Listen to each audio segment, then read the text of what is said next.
எதுக்காக இயேசு கிறிஸ்துவை ஏற்றுக்கொண்டோம்? ஏற்றுக்கொண்டவங்களை கேட்கிறேன், எதுக்காக இயேசு கிறிஸ்துவை ஏற்றுக்கொண்டோம்?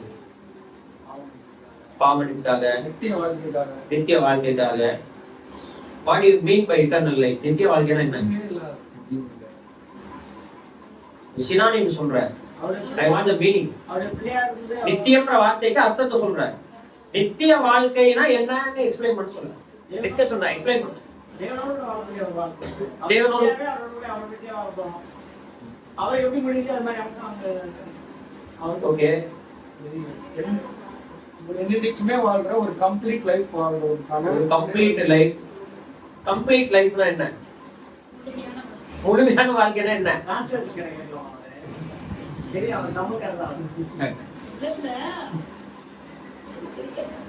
சொல்லுங்க. கரெக்ட் தான். முடிவில்லாத வாழ்க்கை, என்றென்றைக்கும் தேவனோடு கூட வாழக்கூடிய ஒரு வாழ்க்கை. அது என்ன வாழ்க்கை? What is that life? அவரோடு கூட வாழ்க்கை. அதான் என்ன வாழ்க்கை? What kind of life it is? அழிவு இல்லாத, ரைட்? அந்த நித்திய வாழ்க்கையில என்ன இல்ல? முடிவு இல்ல நீங்க சொன்னீங்க. ரெண்டாவது என்ன இல்ல? அதுல அழிவு இல்ல. அழிவுனா என்னது? எதை நீங்க அழிவுன்னு சொல்றீங்க? ஓ, அப்ப நீங்க சாவதான் அழிவுன்னு சொல்றீங்களா?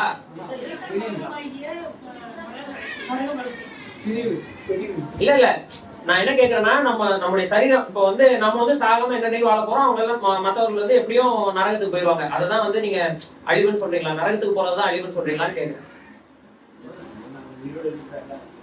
எதுல இருந்து கர்த்தர் நம்ம காப்பாத்துறதுக்கு வந்தாரு? பாவத்தினுடைய விளைவுல இருந்து, பாவத்திலிருந்தும், பாவத்தின் அடிமைத்தனத்தில இருந்தும், பாவத்தினுடைய ஒடுக்குமுறையில இருந்தும், பாவத்தினுடைய அதிகாரத்துல வந்து இப்படி நிறைய சொல்லலாம். அதுல இருந்து எல்லாம் நம்ம கர்த்தர் என்ன செய்யறாரு? அப்ப அழிவுனா என்ன? பாவ வாழ்க்கை வாழ்றதுக்கு பேர் தான் என்னது? அழிவு. அப்போ பாவ வாழ்க்கையில இருந்து நம்ம என்ன செய்யறாரு? அப்போ நித்திய வாழ்க்கைன்றது பாவம் இல்லாத வாழ்க்கை. பாவம் இல்லாத வாழ்க்கை, அதுல பாவம் இல்ல. நித்திய வாழ்க்கையில என்ன இல்ல? பாவம் இல்ல, ரைட்? வேற நித்திய வாழ்க்கையை பத்தி வேற என்ன சொல்றீங்க? நித்திய வாழ்க்கை எப்ப கிடைக்கணும் உங்களுக்கு? என்னைக்கு கர்த்தராகிய இயேசு கிறிஸ்துவை விசுவாசிச்சு அவரை ஏற்றுக்கொள்றோமோ அன்னைக்கே தேவன் நமக்கு எதை கொடுக்குறாரு? நித்திய வாழ்க்கையை கொடுக்குறாரு. எப்படி தெரியும் நமக்கு தேவன் நித்திய வாழ்க்கை கொடுக்குறாருன்றதுக்கான கேரண்டி என்ன? அவரே எனக்குள்ள வந்து என்ன செய்கிறார்? ஆவியானவராக வாசம் பண்றாரு. அதுதான் கேரண்டி. அது என்னத்துக்கான கேரண்டி?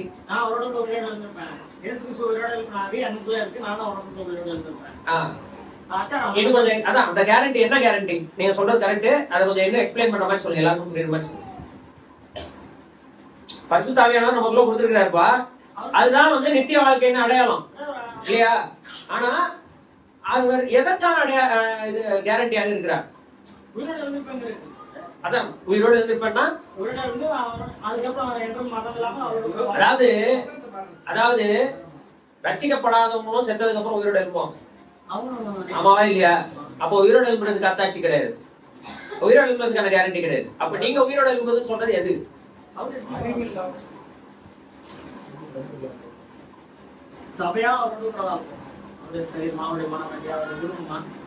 எல்லாம் கிறிஸ்டியன் டெர்மினாலஜியாவே இருக்குது.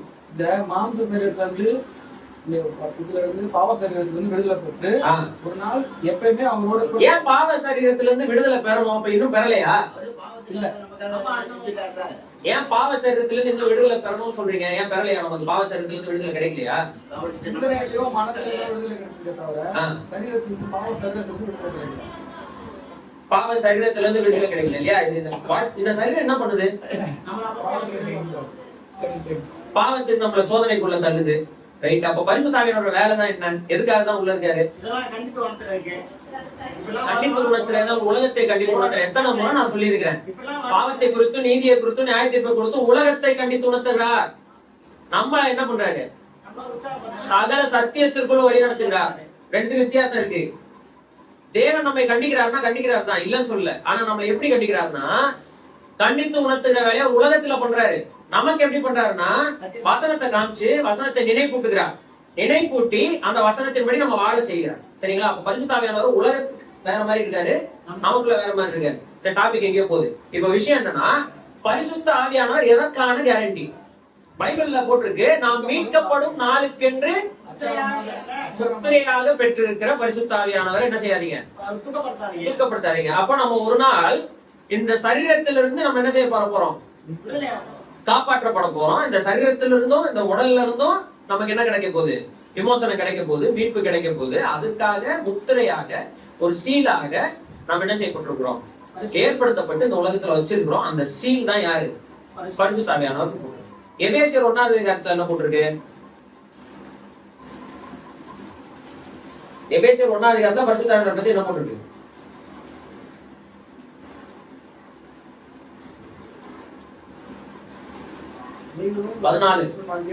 அவருக்கு சொந்தமானவர்கள் அவருடைய மகிமைக்கு புகழ்ச்சியாக மீட்கப்படுவார்கள் என்பதற்கு ஆவியானவர் நம்முடைய சுதந்திரத்தின் அச்சாரமா இருக்கிறார். எதுக்கு அச்சாரம்?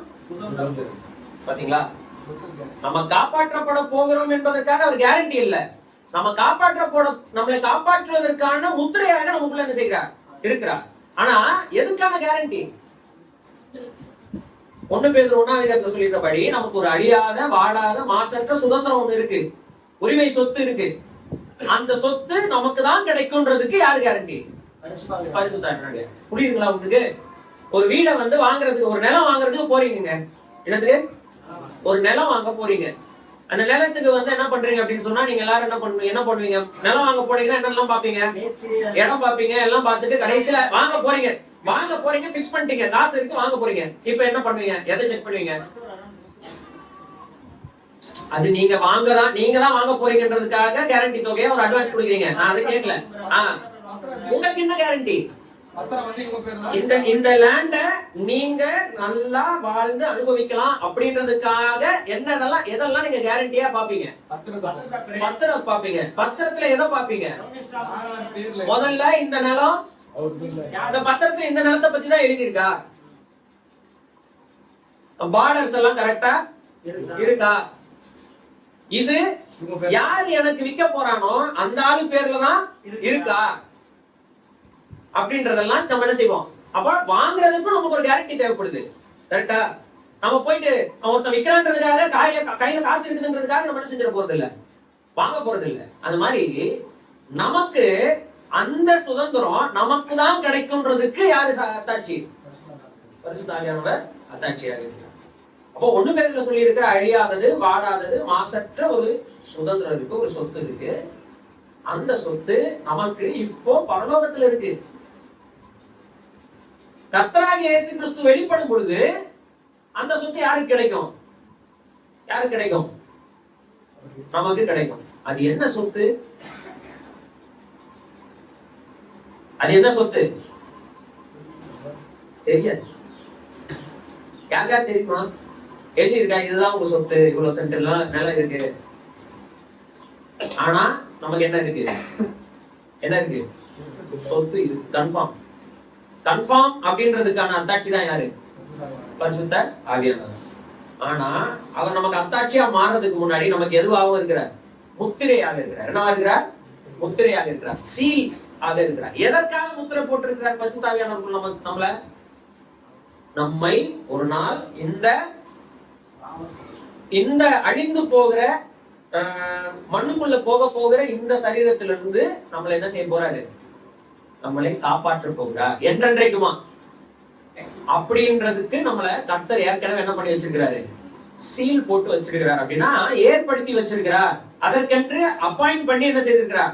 வைத்திருக்கிறார். அந்த முத்திரை தான் பரிசுத்த ஆவியானவர். அப்ப யாருக்குள்ளெல்லாம் பரிசுத்த ஆவியானவர் வாழ்கிறாரோ அவர்கள் எல்லாரும் நிச்சயமாக இந்த பாவ சரீரத்திலிருந்து என்ன செய்யப்படுவார்கள்? விடுதலை அடைவார்கள். விடுதலை அடைகிற அவர்களுக்காக கர்த்தர் வைத்திருக்கிற சொத்தை என்ன செய்வார்கள்? பெற்றுக் கொள்வார்கள் என்பதற்கும் யார கேரண்டி?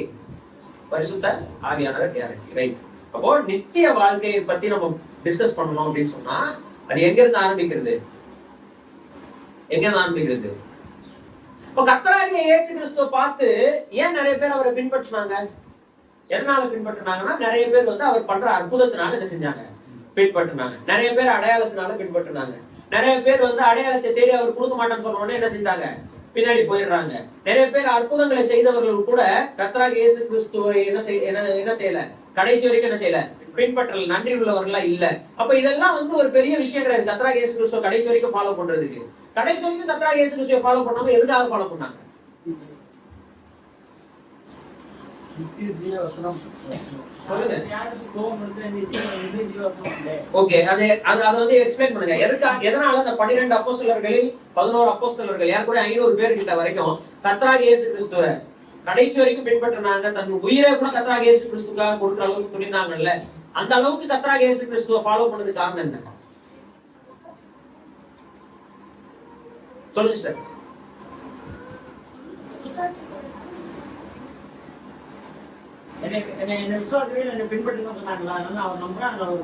ஓகே, கர்த்தராகிய இயேசு கிறிஸ்து மேல ஒரு நம்பிக்கை, அவர் மேல ஒரு அசையாத உறுதியான விசுவாசம் இருக்கு, அதனால பின்பற்றினாங்க. அதை ஏன் பின்பற்றினாங்க? அந்த விசுவாசம் ஏன் வந்துச்சு அவர் மேல? நீங்க சொன்னதான் ஆன்சர் தான். நித்திய ஜீவன். நித்திய ஜீவன் அவரை தவிர வேற யார்ட்டையும் இல்ல. அந்த நித்திய ஜீவன் அதன் மேல உள்ள அட்ராக்ஷன்ல தான் கர்த்தராகிய இயேசு கிறிஸ்து என்ன செஞ்சாங்க? பின்பற்றினாங்க. இன்னைக்கு கர்த்தராகிய இயேசு கிறிஸ்துவ ஜனங்கள் எப்படி பின்பற்றுவாங்க? நித்திய ஜீவனுக்காக தான் இன்னைக்கு கர்த்தராகிய இயேசு கிறிஸ்துவ ஜனங்கள் பின்பற்றுவாங்க. நித்திய ஜீவனை பார்த்தா நித்திய ஜீவனை யார் காட்ட முடியும்? அன்னைக்கு யார் காட்டினா? இயேசு கிறிஸ்துக்கு அப்புறம் யார் காட்டினா? அவருடைய சீஷர்கள் காட்டினாங்க. இன்னைக்கு யார் காட்டணும்? நம்ம காட்டணும். நம்ம நித்திய ஜீவன், நித்திய வாழ்க்கையை இந்த பூமியில வாழ்றோமா? ஆமாவா? நித்திய வாழ்க்கை இந்த பூமியில நம்ம வாழ்றோமா? வாழல. ஏன் வாழல? பாத்தீங்களா? அப்ப நீங்க வந்து தப்பா புரிஞ்சுக்கிறீங்க. நித்திய வாழ்க்கை இந்த பூமியில ஏன் வாழலன்னா, நம்ம நித்திய வாழ்க்கையை பத்தி யோசிக்கிறதே இல்ல. நம்ம இந்த உலகத்தை பத்தி என்ன செய்யறோம்? யோசிக்கிறோம். அதனால இந்த உலக வாழ்க்கையை வாழ்றோம். நமக்கும் நம்ம சுத்தி இருக்கிற மற்ற ஜனங்களுக்கு ஏதாவது டிஃபரன்ஸ் இருக்குதா? நம்ம கேட்போம். நம்ம டேனி கேட்போம். யாரு டேனி? நீயா? டேனி, சர்ச்சில் இருக்காங்களப்பா, அப்பா அம்மா இருக்காங்க, நான் இருக்கிறேன், நம்ம எல்லாரும் இவங்க எல்லாம் இருக்காங்கல்ல, இவங்களுக்கும் உன் ஃப்ரெண்ட்ஸ் மத்தவங்க எல்லாம் வாழ்றாங்கல்ல, மத்த சுத்தி இருக்கிற ஜனங்க எல்லாம் வாழ்றாங்கல்ல, என்ன டிஃபரன்ஸ் இவங்களுக்கு அவங்களுக்கு ஏதாவது டிஃபரன்ஸ் பாத்துருக்கியா? இல்லையா? பாத்தீங்களா? இதுதான் நம்ம வாழ்க்கை. சிம்பிள், முடிஞ்சு போச்சு. டிஃபரன்ஸ பார்த்தா நீ எதுவுமே சொல்ல வேணாம். டேனி டான்ஸ் எடுத்து உட்கார்ந்து இருப்பான். சார்லஸ் டேய் டிஃபரன்ஸ் தெரியல. தப்பு, இது தப்பு, இது தவறான செயல். தவறான செயல். யோசிக்காம சொல்றான். யோசிக்காம சொல்றான். மிரட்டுறது அவ்வளவு மாதிரி இருக்கு. ஏய், நீ பாட்டு புசுன்னு டிஃபரன்ஸ் தெரியலன்னு சொல்லிட்டியா? உண்மையா தான் சொன்னியா? உண்மையா தான் சொன்னேன். உண்மையா தான் இல்ல. நமக்கு ஏதாவது டிஃபரன்ஸ் இருக்குதா? நம்ம ஆராதிக்க வரோம், கர்த்தரை வணங்குறோம், ஆராதிக்க வரோம். காலைல தூங்கி எழுந்த உடனே மற்றவர்கள் எல்லாம் என்ன எப்படி யோசிச்சு அந்த நாளை ஆரம்பிப்பாங்களோ அதே மாதிரி தான் நம்ம ஆரம்பிக்கிறோம். அவங்க நம்ம கர்த்தரை யோசிச்சு ஆரம்பிக்கிறோம், அவங்க கர்த்தரை யோசிக்கல. அவ்வளவுதான் டிஃபரன்ஸ் நமக்கு அவங்களுக்கும். பொட்டு வச்சிருந்தவங்க இவ்வளவு நாள் வச்சிருந்தவங்க இப்ப என்ன செஞ்சாங்க? பொட்டு எடுத்துட்டாங்க. இவ்வளவு நாளும் வேற ஒரு துதி நாமத்தை சொல்லி கொண்டிருந்தவங்க இப்ப எதுக்கத்தாலும் ஸ்தோத்திரம் ஆமென் அல்லேலூயா சொல்றாங்க. சிலையை வச்சு வணங்கிட்டு இருந்தோம், சிலையை தூக்கிட்டு நம்ம வந்து பணத்தை வணங்குறோம், நம்முடைய ஆசைகளை வணங்குறோம், நம்முடைய எண்ணங்களை வணங்குறோம், நமக்கு ப்ரையாரிட்டியானதா வணங்குறோம். அவ்வளவுதான். இந்த மாதிரி வித்தியாசங்கள்லாம் இருக்கும். அந்த வித்தியாசங்கள்லாம் உங்களுக்கு தெரியும். நான் கேட்கறது வாழ்க்கையில அந்த வித்தியாசம் அப்ரோச் என்ன இருக்குது இல்ல. அப்ப நித்திய வாழ்க்கையை வாழ்கிறவர்கள் எப்படிப்பட்ட வாழ்க்கையை வாழ்ந்தார்கள் இந்த பூமியில?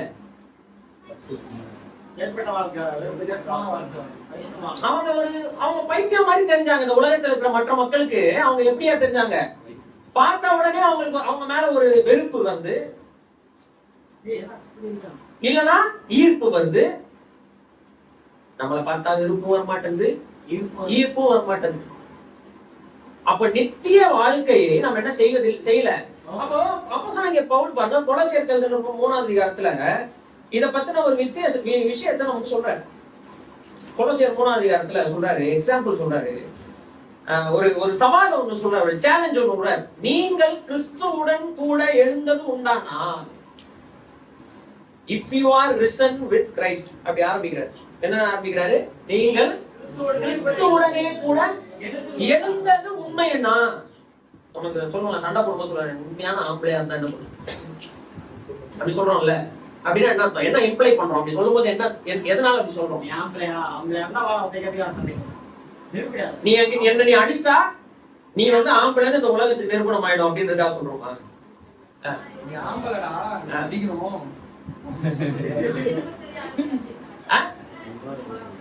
நான் எவ்வளவு பெரிய ஆளு காட்டுறதுக்காக நீ வான்னு கூப்பிடுற. இல்ல இவர் என்ன இம்ப்ளை பண்ற? நீ கிறிஸ்துவுடனே எழுந்தது உண்மைனா, நீ கிறிஸ்துவுடனே கூட எழுந்தது உண்டானால் அப்படின்னு சொல்லும் போது என்னதான் சொல்ல வர? விசுவாசிகள் கிட்ட என்ன அவங்க கிட்ட இருந்து என்ன எதிர்பார்க்க? இப்போ நீ உண்மையான ஆம்பளையா இருந்தா, இப்ப நீ வந்து இல்ல இப்படி உண்மையான ஆம்பளையா இருந்தா சொல்லுதான், சொல்லி பாரு அப்படின்னு நான் சொன்னா நான் என்ன எக்ஸ்பெக்ட் பண்றேன்னா, சொல்லக்கூடாது அவன் சொல்றேன், சொல்லாத அமைதியா இரு அப்படின்றத இம்ப்ளை பண்றேன். அதுக்காக தான் என்ன சொல்றேன்னா மிரட்டுறது. நீ ஆம்பளை தானே, சொல்லி பாரு அப்படின்னு என்ன செய்யறது? இது பண்றது, அவனை ப்ரொவோக் பண்றது. அதுதான் நான் எக்ஸ்பெக்ட் பண்றேன். அதுக்காக நான் இப்படி சொல்றேன். இவர் என்னதான் எக்ஸ்பெக்ட் பண்ணி எப்படி சொல்றாரு? நீங்க ஒரு விசுவாசிகிட்ட சொல்றாரு, நீங்க கிறிஸ்துவுடனே கூட எழுந்தது உண்டானால் அப்படின்னு இப்ப நிதிஷ் பாத் சொல்றாருன்னா, what response he wants from Nitish? Nitish what response அவருக்கு எதிர்பார்க்கிறாரா உங்ககிட்ட? இதை நீ வாசிக்கிற பவுல் உங்ககிட்ட உனக்கு எழுதுறாரு லெட்டர், பர்சனல் லெட்டரா எழுதுறாரு. நிதிஷ், நீ கிறிஸ்துவுடனே எழுந்தது உண்டானால் அப்படின்னு சொல்றாரு. அப்படின்னா what response he wants from you?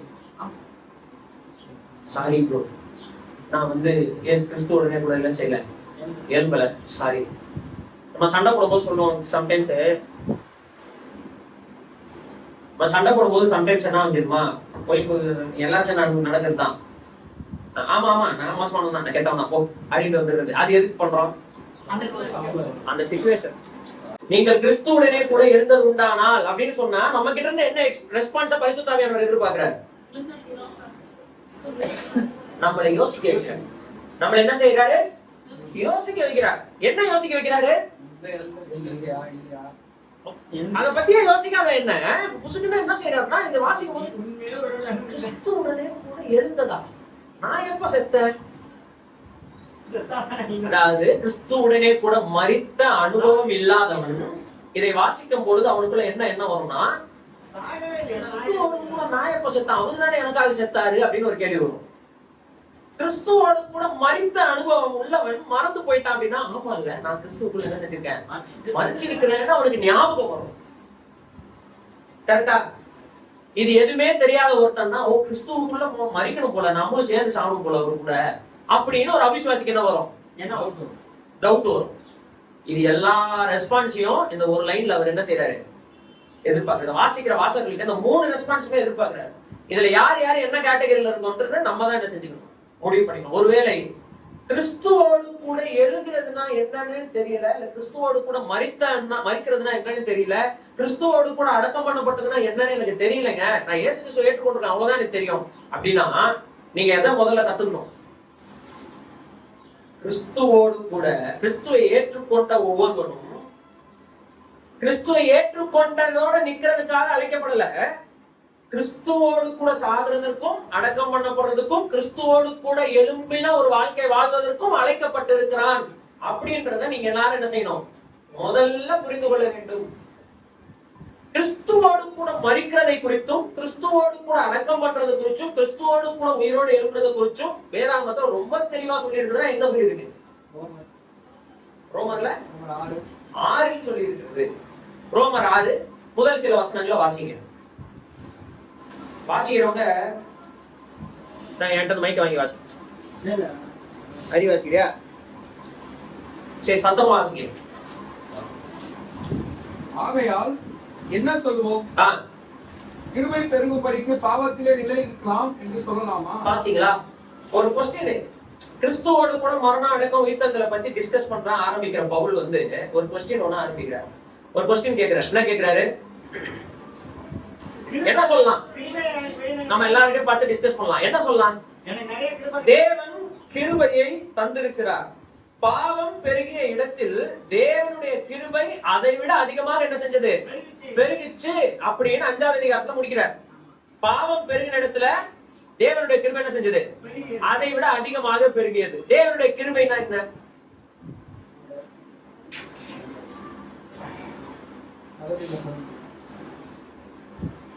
பல முறை எக்ஸ்பிளைன் பண்ணிருக்கேன். தேவனுடைய கிருபைனா என்ன?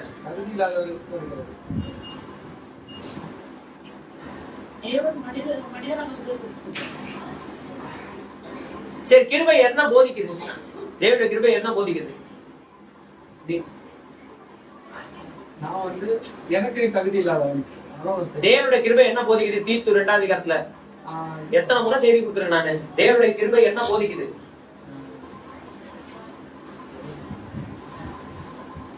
எப்படி எப்படிலாம் வாழக்கூடாது, என்னென்னலாம் பண்ணணும் போதிக்குது. அவபக்தியும் ஆ. லௌகிக இச்சைகளையும் வெறுத்து, அவபக்தினா தெய்வ பக்தி அற்ற நிலையையும், லௌகிக இச்சைனா உலக இச்சைகளை வெறுத்து, 2:12 தெளிந்த புத்தியும் தெளிந்த புத்தியும் நீதியும் நீதியும் தேவபக்தியும் உள்ளவர்களாய் தெய்வ பக்தி உள்ளவர்களாய் வாழணும். கர்த்தராகிய இயேசு கிறிஸ்துவின் வருகையை எதிர்பார்க்கணும் அப்படின்னு நமக்கு என்ன செய்யுது, போதிக்குது. கிருபை என்றால் என்னன்னா கர்த்தராகிய தேவனுடைய கவனிங்க, தேவனுடைய சுய தியாக உடன்படிக்கை ஏற்படுத்தும் அன்பு. இதுக்கு பேர் தான் என்னது, தேவனுடைய கிருபை. தன்னையே தந்து நம்மோடு கூட உடன்படிக்கை ஏற்படுத்தி என்றென்றுமாக என்ன ஆனாலும் பரவாயில்ல, அதுல அவர் கடைசி வரைக்கும் உண்மையா இருக்கிற அந்த அன்பு இருக்கு இல்லையா, அந்த அன்புக்கு பேர் தான் என்னது, கிருபை. சரிங்களா? அந்த அன்புக்கு பேர் தான் என்னது, கிருபை. கிரேஸ் என்ற இங்கிலீஷ் வார்த்தைக்கு அர்த்தம் வந்து தகுதியா இல்லாதவனுக்கு காட்டக்கூடிய ஒரு ஃபேவர். அதுதான் அது வந்து ஒரு இம்ப்ளைடு மீனிங்கே தவிர உண்மையான அர்த்தம் அது கிடையாது. ஒரு இம்ப்ளைடு மீனிங், அதாவது அதுவும் ஒரு அர்த்தம் என்று சொல்லலாம். சரி, இப்போ அந்த கிருபை இருக்கு இல்லையா, அந்த தேவனுடைய கிருபை என்ன பண்ணுச்சு, நம்முடைய பாவங்களை விட அதிகமாக பெருகினதுனால தன்னையே தந்து நம்மை அந்த பாவத்திலிருந்து காப்பாற்றி நம்மோடு கூட உடன்படிக்கை செய்து, அந்த உடன்படிக்கையில் இன்று வரை உண்மையாக என்ன செய்து கொண்டிருக்கிறது, இருந்து வருகிறது. அவருடைய உன்னதமான அன்பு. ஆமாவா இல்லையா? இப்போ அவரு கேட்கிறாரு, சரி ஓகே, நமக்கு இன்னும் நிறைய கிருபை இப்படி வேணும் அப்படின்றதுக்காக பாவம் செய்யலாமா, பாவத்திலே நிலை நிற்கலாமா அப்படின்னு ஒரு கேள்வி கேட்கிறாரு. அப்போ அவரே ஆன்சர் சொல்றாரு. என்ன சொல்றாரு? கூடாது. அதுக்கு என்ன, அதுக்கு வாதாடுவதற்கு அவர் கொடுக்கக்கூடிய அடுத்த வார்த்தை என்ன? பாவத்துக்கு செத்து போன நான் இனி அதிலே எப்படி பிழைப்போம். உனக்கு என்ன கார் ரொம்ப பிடிக்கும் சொல்ற? ஏதாவது ஒரு கார் நல்ல ரொம்ப பிடிச்ச கார் சொல்ற? நிசான் ஜிடிஆர் அப்படின்ற ஒரு கார் யாருக்கு தெரியுமா? ஓகே, நிசான் ஒரு கம்பெனி இருக்குது. அந்த கம்பெனில ஜிடிஆர்னு ஒரு கார் இருக்குது. அது என்ன, பெட்ரோல்ல ஓடுமா டீசல்ல ஓடுமா? பெட்ரோல்ல ஓடுற கார். கவனிங்க, வாழ்க்கை ஃபுல்லா அந்த காருடைய வாழ்க்கை ஃபுல்லா அந்த கார் எதுல தான் ஓடிட்டு இருக்கு? பெட்ரோல்ல ஓடிட்டு இருக்கு.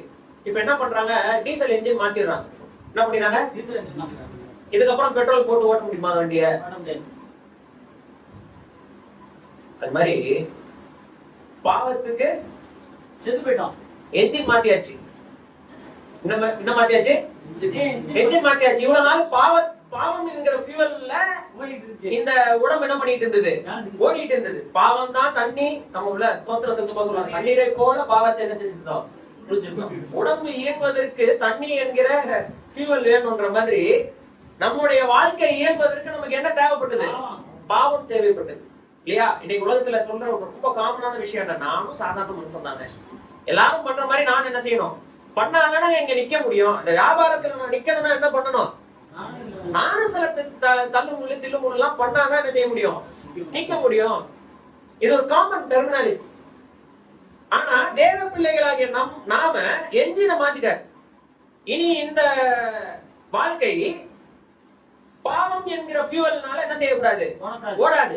இந்த வாழ்க்கை இப்ப இந்த மனிதன் பாவத்தை பொறுத்த வரைக்கும் செத்து போயிட்டான். எப்படி அந்த கார் வந்து டீசல் என்ஜின் மாத்தின உடனே பெட்ரோலை பொறுத்த வரைக்கும் அந்த கார் என்னாச்சு? செத்து போயிடுச்சு. இனிமேட்டு இப்ப டீசல் என்ஜின் மாத்திட்டா அந்த கார் எந்த ஃபியூவல்ல தான் ஓடணும்? டீசல்ல தான் ஓடணும். இல்ல நான் கெரோசின் ஊத்தி ஓட்டுவேன்னு ஓட்டினா என்ன பண்ணிடும்? ஸ்டக் ஆயிரும். பெட்ரோல் ஊத்தி ஓட்டினாலும் என்ன ஆயிடும்? என்ஜின் சீஸ் ஆயிரும். திரும்ப என்ஜின் மாத்த வேண்டியிருக்கும். நமக்கு ஒரு முறை தான் என்ஜின் கர்த்தர் மாத்துவாரு, மறுபடியும் என்ன செஞ்சுட்டு இருக்க மாட்டாரு, மாத்திட்டு இருக்க முடியாது. புரியுங்களா? அதுக்கப்புறம் ஒன்லி ஆயிலிங், இதுதான் ரீசைக்ளிங் தான். சரி கவனிங்க, இப்ப நம்ம என்ஜினை மாத்தியாச்சு. நம்மளுடைய வாழ்க்கை என்னும் ஓட்டத்தை ஓடுவதற்கான என்ன சொல்றது, ஃபியூவலுக்கு என்ன தமிழ்ல சொல்லுவீங்க? எரிபொருள். எரிபொருளா என்ன இருந்தது? பாவம் இருந்தது. அந்த பாவத்தை வச்சு நம்ம நிறைய விஷயங்களை செஞ்சுக்கிட்டு இருந்தோம். ஆமாவா இல்லையா? நம்ம அன்பு செலுத்தினாலும் பாவம் இருக்கும், நம்ம கோவப்பட்டாலும் பாவம் இருக்கும், நம்ம இறக்கப்பட்டாலும் பாவம் இருக்கும். சுயநலம் இல்லாமல் எதுவுமே நம்ம என்ன செய்வதில்லை. ஏதாவது ஒரு பெருமை, நம்மளை யாராவது புகழ்ந்துடணும், அதுக்காக நம்ம 10 பேருக்கு என்ன செய்வோம்?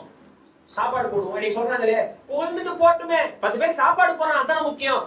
ஓகே, 10 பேருக்கு சாப்பாடு கிடைச்சிருது. அவன் 10 பேருக்கு சாப்பாடு போட்டவன் அவன் நிலைமை என்ன? அது அப்படியே ஐயோ அவன் நிலைமை என்ன? அவன் இன்னும் அந்த பாவத்துலதான் என்ன செய்யறான். சோ கவனிங்க, நம்முடைய பாவம் என்கிற எரிபொருளை கொண்டு நம்ம ஓடிக்கொண்டிருந்தோம். இப்ப கர்த்தர் என்ன பண்றாரு வாசிங்க. பாவத்துக்கு மரித்த நாம் இனி அதுல எப்படி பிழைக்க முடியும்? என்ஜின் மாற்றப்பட்ட பிறகு பாவம் என்கிற எரிபொருளையே ஊத்தி ஊத்தி நம்ம வாழ்க்கையை ஓட்டுவதற்கு முயற்சி செஞ்சா நம்ம வாழ்றது என்ன வாழ்க்கை கிடையாது, நித்திய வாழ்க்கை கிடையாது. என்ஜின் மாறி இருக்கா இல்லையா, அது ஒரு டவுட். எத்தனை பேருக்கு என்ஜின் மாறி இருக்கு? ஃபியூல் மாறி இருக்கா? டக்குனு கீழே கொடுத்துட்டீங்க. என்ஜின் மாறி இருக்கு, ஃபியூல் மாறி இருக்கா, எரிபொருள் மாறி இருக்கா? பாத்தீங்களா? இப்ப கூட ஃபியூல் மாறலன்னு காமிச்சிட்டு இருக்கீங்க. எதுல உட்காரால பாக்குறீங்க? நோ, நம்மள பாருங்க. நம்முடைய வாழ்க்கைக்கான எரிபொருளாக இருந்தது பாவம். அதுக்கு செத்துட்டோம். இனி நம்ம வாழ்க்கை பிழைப்புனா என்னது? வாழ்க்கை, சர்வைவிங்.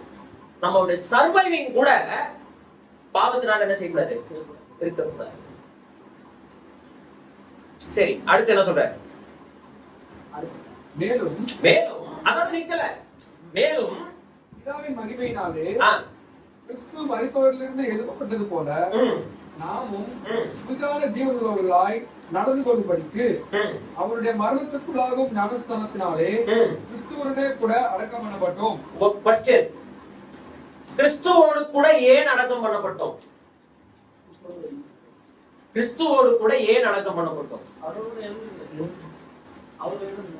ஆன்சர் போட்டுருக்கு. புதிதான ஜீவன் உள்ளவர்களாய் நடந்து கொள்ளும்படிக்கு. அப்பனா ஃபியூவல் மாற்றப்பட்டாச்சு. இனி நாம புதிய வண்டி, இனி புதிதான நிலையில வாழணும். கரெக்டா? புதிதான வாழ்க்கை என்ன செய்யணும்? வாழணுன்றதுக்காக நம்ம என்ன செய்யப்பட்டிருக்கிறோம்? கிறிஸ்துவோடு கூட அடக்கம் பண்ணப்பட்டிருக்கிறோம். அவரோடு கூட உயிரோட இங்க எழுப்பப்பட்டிருக்கிறோம். அப்போ இயேசு கிறிஸ்து சிலுவையில மரிச்சாரு. எதுக்காக மரிச்சாரு? என்னுடைய பாவத்துக்காக மரிச்சாரு. என் பாவத்தை அவர் மேல ஏற்றுக்கொண்டு என்ன செஞ்சாரு? மரிச்சாரு. இனியும் நான் பாவத்துல இருக்கிறேன் அப்படின்னு சொன்னா, அப்ப அவர் நான் ஏற்றுக்கொள்ளும் போது நான் என்ன சொல்றேன்னா, கர்த்தாவே என் பாவத்துக்காக நீங்க என்ன செஞ்சிட்டீங்க? சிலுவையில மரித்துட்டீங்க, உங்களை நான் ஏற்றுக்கொள்றேன்னு சொல்லும் போது நான் என்ன பண்றேன் அப்படின்னா, நானு இனி என்கிட்ட என்ன இல்ல, என்கிட்ட உங்கள்கிட்ட கொடுத்துட்டேன், நீங்க மரிச்சிட்டீங்க அப்படின்னு என்ன அர்த்தம்னா, நானும் உங்களோடு கூட என்ன செஞ்சுட்டேன்?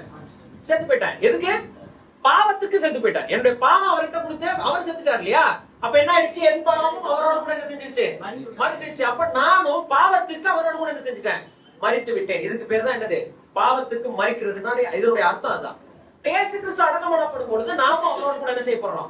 செத்தவன அடக்கம் பண்றாங்க, அடக்கம் பண்ணியாச்சு. இப்போ இயேசு கிறிஸ்து உயிரோட எழும்புறாரு. அதுல என்ன நமக்கு கிடைக்குது? புதிதான ஒரு வாழ்க்கை. கர்த்தராகிய இயேசு கிறிஸ்து உயிரோட எழும்புறாரு இல்லையா? இனி அவருக்கு என்ன இல்ல? இனி அவருக்கு என்ன இல்ல? அதுக்கு பேர் தான் நித்திய வாழ்க்கை. அதுக்கு பேர் தான் என்னது? நித்திய வாழ்க்கை. நீங்க எல்லாரும் சொன்னீங்களே நித்திய வாழ்க்கை, முடிவில்லாத வாழ்க்கை, அழியாத வாழ்க்கை. என்ன அர்த்தம்னா, இனி என்ன இல்ல? மரணம் இல்லை. இனி என்ன இல்ல? மரணம்னா என்னது? பாவத்தின் விளைவு.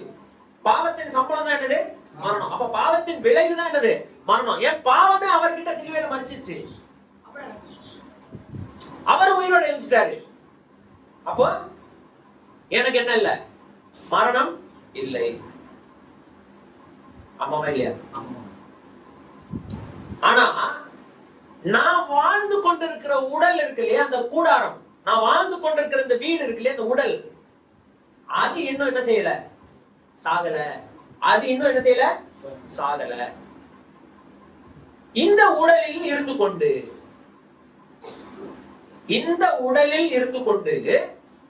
நான் எப்படி புதிதான வாழ்க்கையை வாழ முடியும்? அதான் கேள்வி. இந்த உடலில் இருந்து கொண்டு, இது என்ன உடல்? இவ்வளவு நாள் பெட்ரோல் என்ஜின்ல ஓடிக்கொண்டிருந்த உடல். இப்ப என்ஜின் மட்டும் என்ன செஞ்சாச்சு? மாறிடுச்சு. இப்போ இதே உடல்ல டீசல் என்ன செய்யணும்? ஓடணும். புரியுதுங்களா? இவ்வளவு நாள் பாவம் தான் எரிபொருளாக வைத்துக் கொண்டு இந்த உடல் இயங்கியது. இப்போ எரிபொருள் மாறி பரிசுத்த ஆவியானவர் என்னும் தேற்றவாளன் உள்ள வந்துட்டாரு. கிறிஸ்து எனக்குள் என்ன செய்கிறாரு? வாசம் செய்கிறாரு. எனக்காக மரித்து அடக்கம் பண்ணப்பட்டு உயிரோடு இருந்தவர் எனக்குள்ள என்ன செய்கிறாரு? வாசம் செய்கிறாரு. இப்ப அவர் தான் என் வாழ்க்கை என்ன செய்ய வேண்டும்? இயக்க வேண்டும். ஆனா இங்க பிரச்சனை என்னன்னா, அவர் எதற்குள்ள இருக்கிறாரு? எனக்குள்ள இருக்கிறார். நான் எதுக்குள்ள இருக்கிறேன்? நான் எதுக்குள்ள இருக்கிறேன்? இந்த உடலுக்குள் இருக்கிறேன். இந்த உடல் என்ன உடல்? இவ்வளவு நாள் வேற ஒரு எரிபொருள்ல ஓடிக்கொண்டிருந்த உடல்.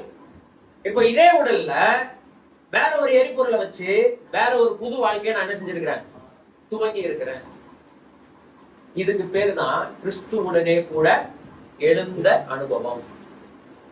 புரிஞ்சுதுங்களா? இப்போ என்ன சொல்றாரு? கொலோசியர் 3:1. கிறிஸ்துவுடனே கூட எழுந்தது உண்மையானா? சோ இந்த அனுபவம் யாருக்கெல்லாம் இங்க இல்லையோ, நீங்க எல்லாரும் சிந்திச்சு கொள்ள வேண்டிய ஒரே விஷயம், எச்சரிப்பு என்னன்னா, பாவ எரிபொருளை வச்சுக்கிட்டே உங்க வாழ்க்கையை ஓட்டிட்டு இருந்தீங்கன்னு வச்சுக்கோங்க. கமலேஷ் கவனி, பாவ எரிபொருளை வச்சுக்கிட்டே வாழ்க்கையை ஓட்டிட்டு இருந்தீங்கன்னு வச்சுக்கோங்க. பாவத்தின் சம்பளம் என்னது? மரணம். அந்த விளைவை நீங்க என்னதான் பண்ணணும்? சந்திச்சுதான் ஆகணும். ஓகே. ஆனா உங்களுடைய வாழ்க்கையில மாற்றத்தை ஏற்படுத்த ஒருவரால முடியும். ஃப்ரெஷ்ஷாக புதிய ஒரு வாழ்க்கையை உங்களுக்கு என்ன செய்ய முடியும்? தர முடியும். அப்படி உங்கள்கிட்ட தான் பேசிட்டு இருக்கேன். நான் பேசும்போது கவனி. ஓகே. ஃப்ரெஷ்ஷான ஒரு வாழ்க்கை என்ன செய்ய முடியும்? தர முடியும். கம்ப்ளீட்டா ஒரு புதிய ஒரு வாழ்க்கையை உங்களுக்கு தர முடியும். யார் அவர்னா, உன்னை உருவாக்கினவர், என்னை உருவாக்கினவர். அவர் தான் கர்த்தராகிய இயேசு கிறிஸ்துவானவர். அவர் என்ன பண்றாரு? உன்னுடைய ஃபுல்லா கிளீன் பண்ணி உன்கிட்ட இருக்கிற எல்லா பாவங்களையும் எல்லா தீமைகளையும் அவர் தன் மேல ஏற்றுக்கொண்டு உனக்காக என்ன பண்ணாரு? என்ன பண்ணாரு? சிலுவையில மரித்தார். சிலுவையில தன்னுடைய உயிரை உனக்காக என்ன செஞ்சாரு? கொடுத்துட்டாரு. உன்னுடைய உயிரை காப்பாற்று. இப்போ என்ன பண்ண? நீ அவரை ஏற்றுக்கொள். மரித்து அடக்கம் பண்ணப்பட்டு உயிரோடு எழுதுட்டாரு. நித்திய வாழ்க்கையை தருவது. அப்ப நீ அவரை ஏற்றுக்கொள்ளும் பொழுது என்ன நடக்குதுன்னா, உன்னுடைய பாவத்திற்காக அவரோடு கூட நீ செத்துட்டு அடக்கம் பண்ணப்பட்டு வேற ஒரு புது வாழ்க்கையை வாழ்வதற்கு, வேற ஒரு மகிமை நிறைந்த ஒரு வாழ்க்கையை வாழ்வதற்கு கடவுள் என்ன செய்யறாரு? மாற்றுகிறார். ஒட்டுமொத்தமா உங்களை உருமாற்றமே செய்கிறார். இனி நீ அந்த பழைய பாவத்தினுடைய அடிமைத்தனத்துல வாழணும்னு அவசியம் இல்ல. ஓகே. இப்ப சொல்றாரு, இப்படி யாராவது கிறிஸ்துவுக்குள்ள எழுந்தவங்க இருக்கீங்கன்னா நீங்க நாட வேண்டியது எது? கிறிஸ்து இயேசு தேவனுடைய வலது பாரிசத்தில் வீட்டிற்கும் இடத்தில் உள்ள மேலானவைகளை. இத பிலிப்பியருக்கு எழுதின நிருபத்தில் அப்போஸ்தலனாகிய பவுல் வேற மாதிரி சொல்லியிருக்கிறார். நம்முடைய குடியிருப்போ பரலோகத்தில் இருக்கிறது. நீங்க பரலோகத்தை ஒரு இடமா பார்க்காதீங்க. பரலோகத்தை என்னவா பார்க்காதீங்க? இடமா பார்க்காதீங்க. பரலோகத்துல யார் இருக்கிறான்னு பாருங்க. இப்போ இந்த 2ஆம் குமாரன் இருக்கான் இல்லையா, அவன் எப்படி ஜெபம் பண்ணான்? தகப்பனே, வரத்துக்கு விரோதமா பரலோகத்துக்கு விரோதமாகவும் உமக்கு விரோதமா. பரலோகத்துக்கு விரோதமா பாவம் பண்ண முடியுமா யாராவது? பரலோகத்துல இருக்கிறவருக்கு விரோதமா தான் பாவம் பண்ண முடியும். அப்ப பரலோகம்ன்ற இடம் அங்க இருக்கிறவரை குறிக்கிறது. பரலோகத்தை ஒரு இடமா நீங்க தயவு செய்து யாருக்கு என்ன செஞ்சாதீங்க, ஒரு இடமா அங்க போயெல்லாம் பிளாட் போட்டு உட்காந்துக்கலாம் அப்படின்ற மாதிரி மைண்ட் செட்ல பாக்காதீங்க. பரலோகத்தில் இருக்கிறவரை கவனிங்க. அதுதான் முக்கியம். அவர் அங்க இல்லன்னா அந்த இடம் என்ன இல்ல, பரலோகமே இல்ல. அவர் இங்க இருந்தா இது என்னது? பரலோகம். புரியுதா உங்களுக்கு? அப்ப பரலோகம்ன்றது முக்கியம் இல்ல, பரலோகத்துல இருக்கிறவர் முக்கியம். பரத்துக்கு விரோதமாய் அப்படின்னா என்ன அர்த்தம்? தேவனுக்கு விரோதமாய். அப்ப கவனிங்க, பரலோகத்துல அந்த இடத்துல யார் இருக்கா? தேவன் இருக்கா. தேவன் இருக்கா. அந்த இடத்தில் இருக்கிற மேலானவைகள், அவைகளை நீங்க என்ன செய்யுங்க? நாடுங்கள். என்னது அப்படி மேலானவைகள் அங்க இருக்குது? சொல்லுங்க, என்னெல்லாம் இருக்குது? நீங்க நாடுவீங்க. அவருடைய சமூகம், அவரோட கூட இருக்கிற அந்த வாழ்க்கை, பெரிய வாழ்க்கை, கவலை இல்லை, கண்ணீர் இல்லை, எப்பதான் அவரை தூக்கிட்டே இருக்கலாம். இப்ப நாடுறேன்னு இல்ல, இப்ப நாட சொல்லி சொல்றாரு. எதெல்லாம் நாடுவீங்க? கிறிஸ்து இயேசு தேவனுடைய வலது பாரிசத்தில் வீற்றிருக்கிற இடத்தில் உள்ள மேலானவைகளை தேடுங்கள், பூமிக்குரியவைகளை அல்ல, மேலானவைகளையே நாடுங்கள். அப்படின்ற. நாங்க வெரி குட். அதான் சொன்னேன், பரலோகத்தை நீங்க இடமா பாத்தீங்கன்னா அங்க இருக்கிற தேவதூதர்கள், அங்க இருக்கிற அப்படி பாப்பீங்க. கர்த்தராகிய இயேசு கிறிஸ்து ஜெபிக்கும் போது ரொம்ப அருமையா சொல்லி கொடுத்தாரு. என்ன சொல்லி கொடுத்தாரு? உன்னுடைய சித்தம் பரலோகத்தில் செய்யப்படுவது போல பூமியிலும் செய்யப்படுவதாக. அப்போ பரலோகத்தில் இருக்கிறவைகள் என்னது? நம்முடைய வாழ்க்கையை குறித்த தேவனுடைய சித்தத்தின்படி உள்ள அவருடைய தீர்மானங்கள், அவருடைய எண்ணங்கள். அவைகளை நம்முடைய எண்ணங்களாக, அவைகளை நம்முடைய சிந்தையாக, அவைகளை நமக்கு இந்த பூமியில செய்வதற்காக நம்மள என்ன செஞ்சிருக்கிறாரு? வச்சிருக்கிறாரு. அப்ப நம்ம என்னென்ன பார்த்துக்கிட்டு இருக்கோம்? அங்க இருக்கிற தங்க வீதி, அங்க இருக்கிற தங்க சிங்காசனம், அங்க இருக்கிற ஜீவ விருட்சங்கள், அங்க இருக்கிற ஆறு. சரி, இங்க இருக்கிறத அதை நாடிக்கிட்டே இருங்க. என்னதான் பண்ணுவீங்க நாடி? அங்க போனா அது கிடைக்கும். பார்ப்போம், வரக்கூடிய நாட்கள் அதை பத்தி எல்லாம் பார்ப்போம். பட் நான் கேட்கிற கொஸ்டின் என்னன்னா, கர்த்தராகிய இயேசு கிறிஸ்து தெளிவா நமக்கு சொல்லி கொடுத்திருக்கிறாரு. எது நம்முடைய ஜெபத்துல நாட்டம், நம்முடைய நாட்டம் எது மேல இருக்கணும்னு சொல்லி கொடுத்திருக்கிறாரு. பரலோகத்தில் இருக்கிற எங்கள் பிதாவே, உம்முடைய நாமம் பரிசுத்தப்படுவதாக, உம்முடைய ராஜ்யம் வருவதாக, உம்முடைய சித்தம் பரலோகத்தில் செய்யப்படுவது போல பூலோகத்தில் செய்யணும். பரலோகத்தை குறிச்சு 3 விஷயம் சொல்றாரு. அவருடைய நாமம், அவருடைய ராஜ்யம், அவருடைய சித்தம். அதுதான் பரலோகத்தில் இருக்கிறவை. புரிஞ்சுதுங்களா? அப்போ இனிமேட்டு யார்கிட்டயும் கேட்டா பரலோகத்தில் இருக்கிறவங்க நாடணும். என்ன நாடணும்? 3 விஷயங்கள் நாடணும். தேவனுடைய நாமம் மகிமைக்காக வாழணும், அவருடைய ராஜ்யத்தினுடைய விரிவாக்கத்துக்காகவும், அவருடைய ராஜ்யத்தின் பிள்ளைகளாகவும் நம்ம என்ன செய்யணும்? ராஜாக்களாக வாழணும். 3வது, அவருடைய சித்தத்தை செய்யும் அவருடைய ஆசாரியர்களாக இந்த பூமியில நம்ம என்ன செய்யணும்? இததான் தேடணுமா, இததான் நாடணுமா? அதனால இயேசு கிறிஸ்து ரொம்ப தெளிவா சிம்பிளா சொல்லிட்டு போயிட்டார். முதலாவது தேவனுடைய ராஜ்யத்தையும் அவருடைய நீதியும் தேடுங்கள். நம்ம என்ன தேடுறோம்? அங்க போட்டு அடுத்து வாசி. பூமியில் உள்ள இருக்கிறவைகளை அல்ல, மேலானவைகளையே. அப்ப என்ன போட்டிருக்கு? வெயிட் பண்ணுங்க. அந்த 3மே என்னது? அந்த 3மே என்னது? மேலாவைகள் என்னதுப்பா? மேலாவைகள் மேல இருக்கிறதா? மேலானதுன்னா வேற லெவல். நம்ம பாஷையில சொன்னோம். மேலானவைகள் என்ன அர்த்தம்? வேற லெவல். எந்த லெவல்? இந்த லெவல். அது நீங்க வாயால என்ன செய்ய முடியாது, விவரிக்கவே முடியாது. அவ்வளவு மேன்மையானவைகள் அவை. ஏன்னா கர்த்தருடைய நாமம் அழியாதது, கர்த்தருடைய ராஜ்யம் என்றென்றைக்கும் உரியது, அவருடைய சித்தம், அவருடைய சித்தம் அவர் ஆம் என்றால் ஆமேன் என்று. அவர் என்ன விருப்பப்படுறாருன்னா, அவரே செய்ய விருப்பப்படாம நம்மை அவருடைய சித்தத்தை செய்கிற அவருடைய ஆசாரியர்களாக நம்ம என்ன செஞ்சிருக்காரு? வச்சிருக்காரு. நீங்க என்ன பிரச்சனைனா, அவர் என்ன யோசிக்கிறாரோ அதை நம்ம செய்ய மாட்டோம். ஏன்னா நம்ம கவனம் எல்லாம் எங்க இருக்குது?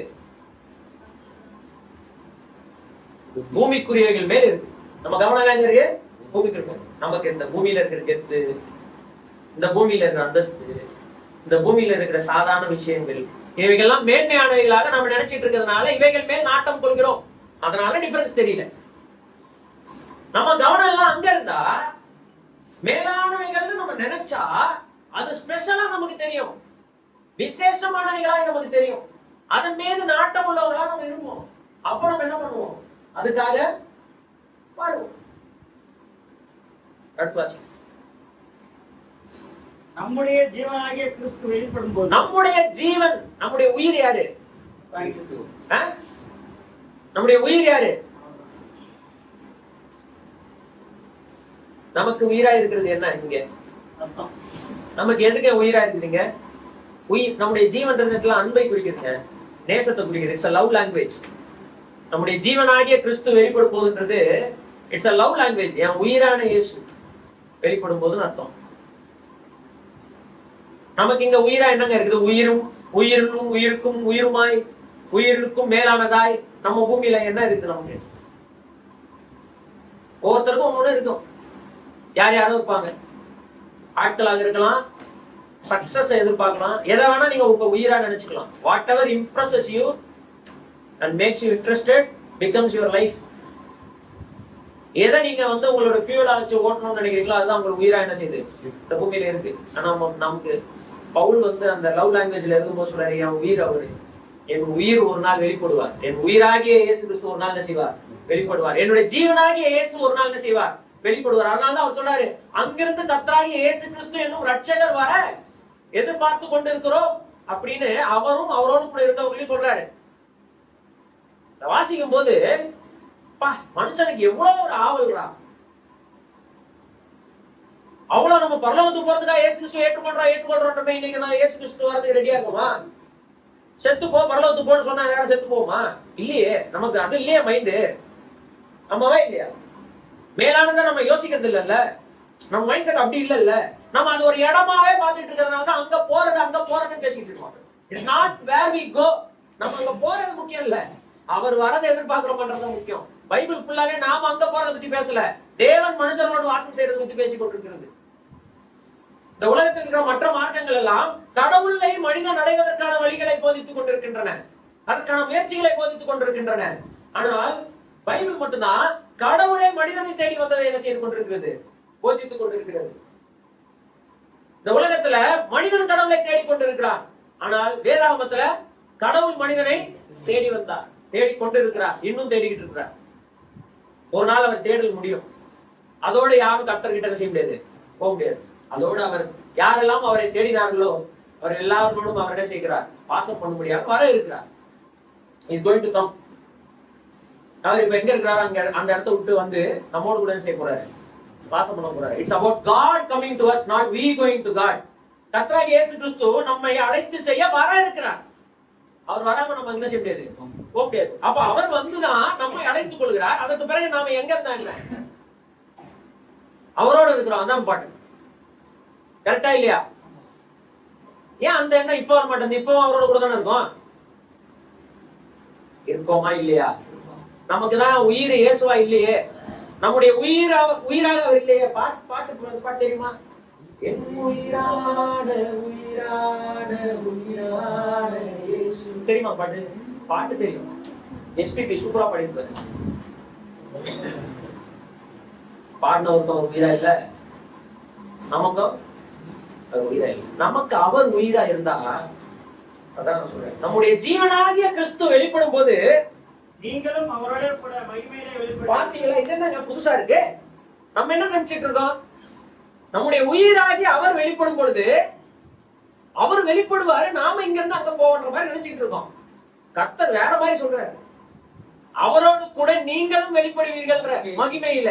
அவரோடு கூட நீங்கள் என்ன செய்யப்படுவீங்க, அன்னைக்குதான் நாம வெளிப்படுவோம். அது வரைக்கும் எங்க இருக்கிறோம், மண் பாண்டங்களுக்குள்ள இருக்கிறோம், அழிந்து போகிற உடலுக்குள்ள இருக்கிறோம். என்னைக்கு நாம வெளிப்படுவோம், அவரோடு கூட. நான் சொன்னேன்ல, it's not we going to God, it's God coming to us. நாம கர்த்தரை தேடி போற வாழ்க்கை இல்ல இது. கர்த்தர் நம்மோடு கூட வாழும்படியாக வரப்போகிறாரு. அன்னைக்கு வெளிப்படுவோம், அன்னைக்கு தான் நம்ம வெளியில என்ன செய்வோம், தெரியும், அவரோடு கூட தெரியும், தனியா தெரிய மாட்டோம். அதுதான் லவ் லாங்குவேஜ். எப்படி ஒரு மணவாட்டி கல்யாணத்துக்கு ஆயத்தமா இருக்கிற ஒரு மணப்பெண் தன்னுடைய கணவரோடு கூட வெளிப்படும் நாளுக்காக என்ன செஞ்சுட்டு இருப்பாங்க, காத்து கொண்டிருக்கிற அந்த நாள் தான் இம்பார்ட்டன்ட் இல்லையா? அந்த நேசம், அந்த மாதிரியான ஒரு ஏக்கம் நம்ம இடத்துல இருக்க வேண்டும் என்பதுதான் பைபிள் நமக்கு என்ன செய்யுது, போதிக்குது. இதெல்லாம் யாருக்கிட்ட எதிர்பார்க்கிறாருன்னா, கிறிஸ்துவுடனே கூட எழுந்தவர்கள் என்று சொல்லிக் கொண்டிருக்கிற யாரா இருந்தாலும் அவங்க கிட்ட இருந்து தேவன் எதிர்பார்க்கிற விஷயம். அடுத்து வாசிங்க. ஆகையால் சோ இப்படி எல்லாம் சிச்சுவேஷன் இருக்கிறதுனால விபச்சாரம், அசுத்தம், மோகங்கள், மோசமான இச்சைகள், ஆராதனை ஆகிய பொருளாசை ஆகிய இவைகள் இவைகளை பூமியிலே உண்டு பண்ணுகிற உங்கள் அவயவங்களை. சரி, இந்த அவயவங்களுக்குள்ள இதை உண்டு பண்ணுகிறது எது? நம்முடைய பழைய எரிபொருள். புரியுதா? ஃபியூவல் நம்ம தான் நிரப்பிக்கணும். நாம எந்த ஃபியூவல் நிரப்பிக்கிறோம்ன்றத பொறுத்து எவ்வளவு நேரம் இந்த ஃபியூவலோட உட்காடுறீங்களோ, இந்த எரிபொருளோட எவ்வளவு நேரம் நீங்க ஸ்பெலோ பண்றீங்களோ, மைலேஜ் நல்லா கொடுக்கும் கர்த்தருடைய பிள்ளைகளாக. இதை அப்படியே கீழே வச்சிட்டீங்கன்னா இதோடு கூட ஈடுபாடு இல்லாதவர்களுடைய வாழ்க்கையை, இதோடு கூட ஈடுபாடு உள்ளவர்களுடைய வாழ்க்கையை நீங்க டிஃபரன்ஸ் பாருங்க. ஜஸ்ட் போய் அப்சர்வ் பண்ணுங்க.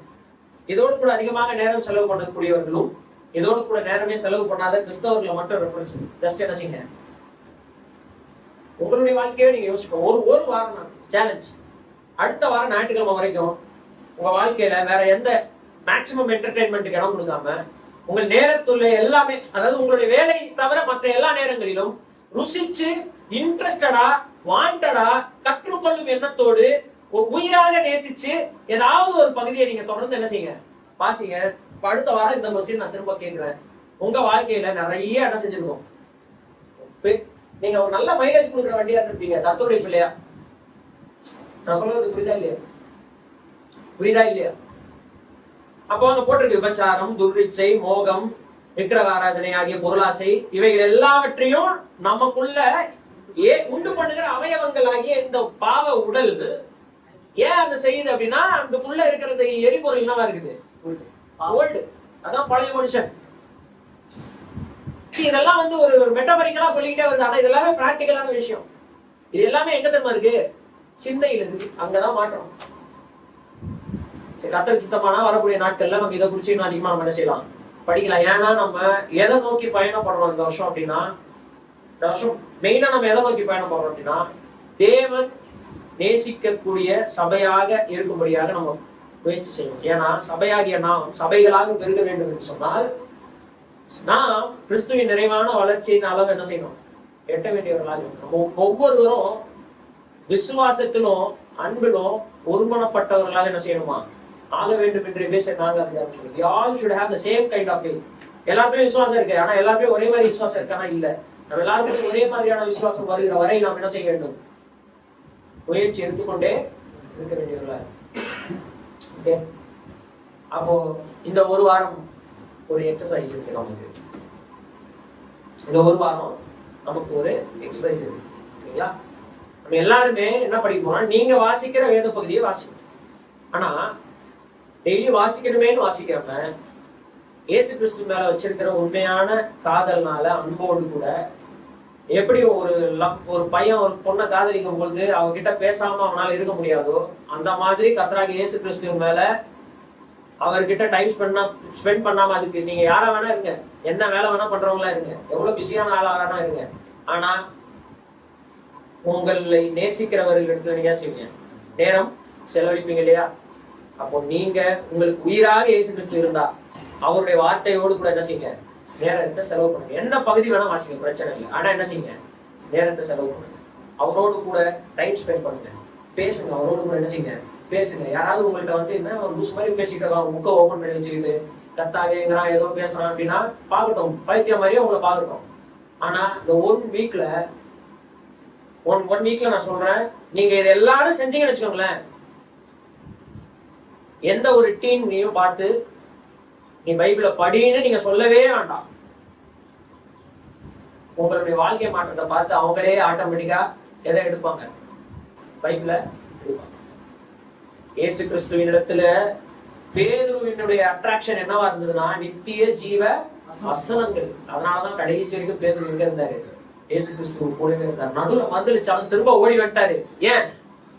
ஏன்னா அவர்கிட்ட என்ன இருக்கு, நித்திய ஜீவ வசனங்கள். அது நம்முடைய வாழ்க்கையில வெளிப்படணும். அது வெளிப்பட்டா நம்மளால மற்றவர்களை இம்ப்ரெஸ் பண்ண முடியும், இன்ஸ்பயர் பண்ண முடியும். என்ன பின்பற்றுவதுக்கு அல்ல, அவரை பின்பற்றுவதுக்கு நான் இன்ஸ்பயர் பண்ண முடியும்.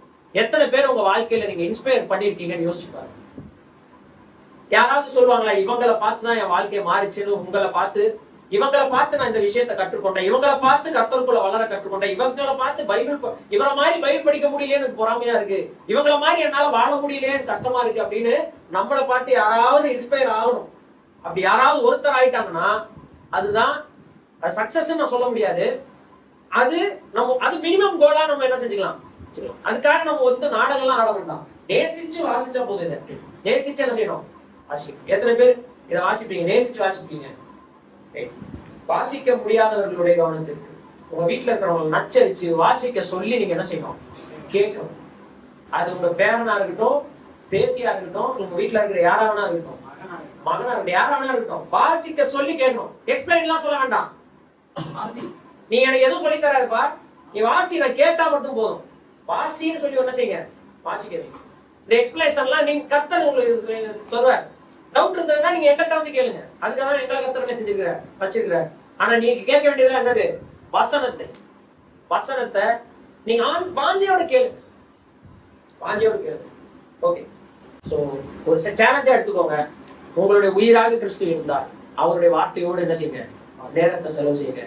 பரலோகத்தில் இருக்கிறவைகள் கிறிஸ்து தேவனுடைய வலது பாசத்தில் வீட்டில் இருக்கும் இடத்தில் உள்ள 3 முக்கியமான விஷயங்கள்: அவருடைய நாமம், அவருடைய ராஜ்யம், அவருடைய சொந்தம். இது 3 நம்ம மறந்துடுவோம். அதை நாட வேண்டும், அதை மட்டுமே நாட வேண்டும், மேலானவைகளையே நாடுங்கள் அப்படின்னு என்ன செஞ்சாரு, சொல்லியிருக்காரு. யாரு? நீங்கள் கிறிஸ்துவுடனே கூட எழுந்தது உண்டானால். சரிங்களா? சோ இப்படி வாழ்ந்ததுக்கு நம்ம ஒப்பு கொடுப்போம். நம்ம ஜெபித்து முடிக்கலாம். சொல்றேன் ஹரி ஜெபம்